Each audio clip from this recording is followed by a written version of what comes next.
Hello everyone, it's Old Guardian here. Raid 7th anniversary celebrations are in full swing and the anniversary fusion has now started for Pelops the Victor, a wonderful fusion. And in this video I'm going to tell you everything you need to know about this fusion, what to do, what to skip, how to do things, and the anniversary path that is part of this.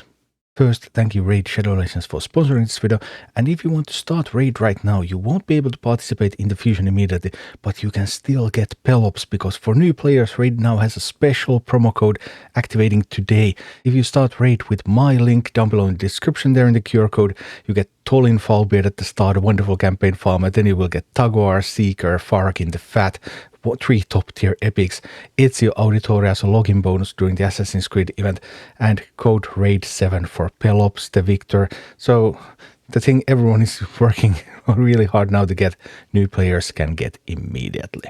But for existing players, we have to go the fusion route. So March 5th to March 21st, Pelops, this is a traditional fusion, which means that you will first acquire some rares. You will then promote them, you will ascend them, and then you will fuse those rares into epics. You will promote those, you will ascend those, and then you will fuse those epics into Pelops. And all of this must be done during the fusion event period. You can't just get the pieces and leave it undone, because the fusion itself is going to go away once the fusion period ends. So March 21st at the latest, you have to have Pelops fused. There are 16 rares and 1 direct epic available, and that's enough to keep 1 epic if you get them all. Alternatively, if you get the direct epic, you can skip 4 rares, and the direct epic is from the anniversary path. We'll look into that in a little while. And note that the anniversary path events are typically quite difficult. This cannot be fully skipped here, because it gives 2 rares and an epic, so if you skip that, you won't have enough resources to get Pelops at all. All other events scale based on account level, except for the anniversary path and the champion chase. So typically new players will have an easier time in dungeon tournaments and things like this, but then these ones that require shards, path and chase in this case, then they kind of get stuck there. But this time everything starts with the anniversary path, so if you're able to get through the anniversary path, you will be able to get through it all. And because you need to upgrade and ascend your rares and then your epics, if you go with all the rares, so 16 rares, and make 4 epics out of those, direct epic obviously skips some of this, then you will need a total of 48 3-star food, 16 4-star food, and then a bunch of potions, arcane, void, and magic potions in this case, because arcane potions are needed for all ascensions, and void are needed for rares, magics are needed for the epics. Void Keep is open on Sundays. There are 2 Sundays during this period, March 8th and March 15th, so those are your opportunities to pick up void potions. And Magic Keep is open on Wednesdays and Saturdays, so it will be open multiple times, including the very last day of the event. And this time the event starts with the anniversary path, so the big event is right at the start. Huge sub-event, it cannot be skipped. You have to get at least the 2 rares from the anniversary path, or otherwise you will not be able to complete the fusion. And if you want to skip anything else, then you also need to pick up the epic. That's the only spare that's available in the entire fusion. However, this anniversary path isn't that hard in some ways, because there's Ice Golem tournament and there's a Finite tournament, and they both overlap this, so you will get points for the path by completing both of those tournaments. There are also overlapping shard events. There's an extra legendary event from Ancient Shards, Thursday to Saturday, extra legendary from Sacred Shards, Saturday to Monday, both last 48 hours. And if you get the epic, you can also skip the champion chase. So if you get the epic, this is the only event where you have to spend shards, which makes this a little bit more attractive. So you're primarily looking at spending Ancient Shards Thursday and Friday, Sacred Shards Saturday and Sunday, and then doing the dungeon tournaments. And that's going to be it. At least if you're happy with just the fusion, because this is a huge tree actually. The anniversary path, 348,350 points for the full tree. There's a lot of mythical relic materials at the bottom, but that's really whale stuff. So regular players typically just don't go for that. Regular players want the fusion pieces. And the fusion pieces, there are 2 rares and an epic in the very middle, but they are locked behind keys. The keys are on the sides, so if you go down, start down the middle path, then you will have access to 2 of the keys near the middle, and then you need to go through the side paths to get access to 2 more keys. So in order to get the first rare, you need to spend 2 keys. So 1 rare plus 2 keys, that takes 23,750 points. That's a little bit over 5 sacreds or around 80 ancient shards.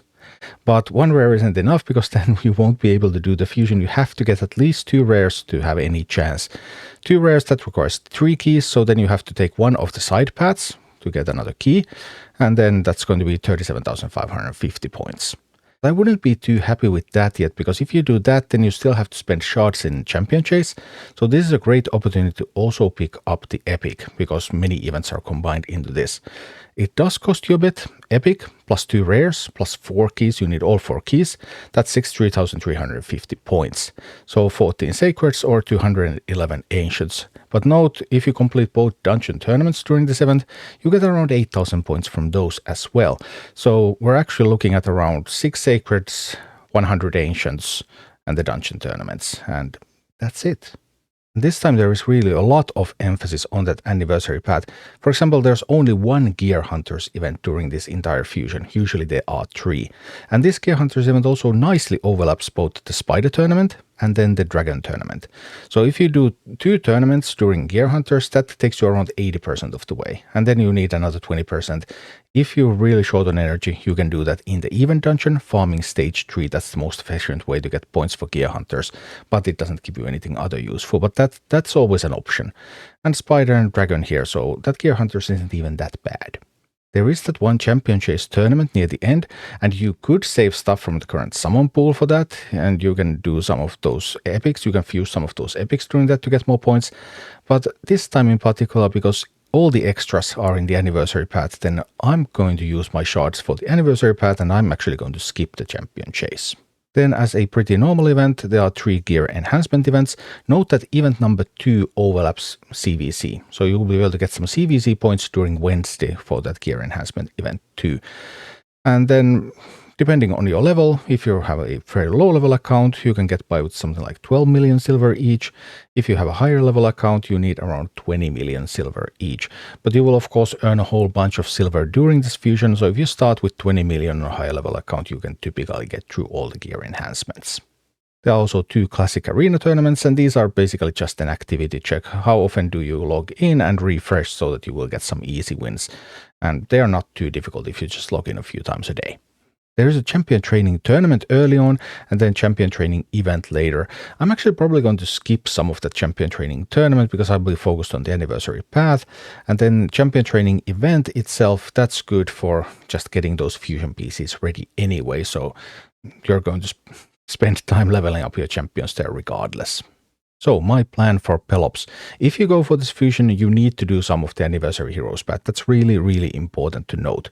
And I recommend skipping the champion chase and grabbing the epic from the path, because the resources needed are roughly the same as Russian chase and hunters anyway. And the epic also gives you the flexibility to skip some other events if you like. So open ancient shards Thursday, Friday, around 100 of them. Maybe a little bit less will do even. Open sacred shards Saturday, Sunday, around 6 of them. And do the dungeon tournaments, and that is going to get you the points to get the epic. So not too bad. And Pelops looks really, really strong, and Pelops is also from the new faction, the Argonites, so I highly recommend doing this fusion. If for no other reason, then at least you're going to get a token from completing this, and tokens now allow you to change fusion champions sometimes to do old fusions instead, so once you have collected enough of those, so you want to get collecting tokens anyway. If you're just starting raid, you won't be able to participate in this fusion, but you can get Pelops with the new player promo code RAID7 that should activate later today. So that's the gist of the Pelops fusion and the anniversary path, looking like a really fun event with a really, really sweet reward.